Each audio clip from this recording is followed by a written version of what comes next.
kajipanga. 1 2 3, Selemane Faye, Selemane Faye, lakini sasa hivi anaanza yeye, alifunga bao, alifunga penalti. Elki Yusuf, chatuone hii 1. Elki Yusuf mbele ya Tanzania ambao wanamwangalia hapa.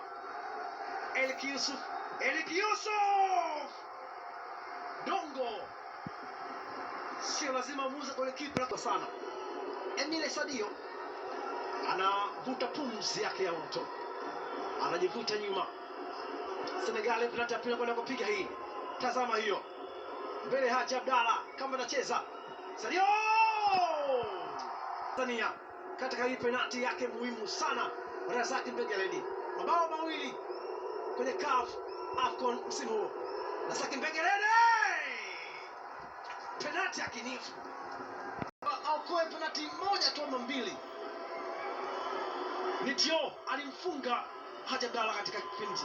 Dio Ibrahim, Dio kwenye kamba, anapiga penalti ya tatu. Huenda ndio amepewa nafasi ya kupiga penalti ya tatu, na yeye pia ni beki na Idrissa Kilendemo.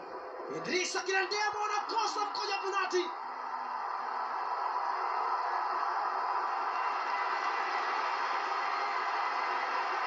Dior mlinzi wa kati Sheikh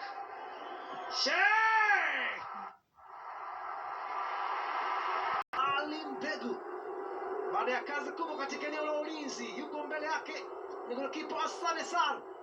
Hassan Ali Mbegu anakosa penalti.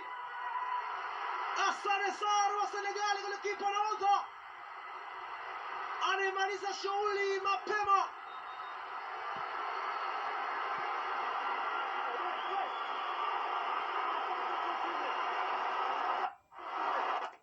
Lakini kama vile kuna jambo Senegalese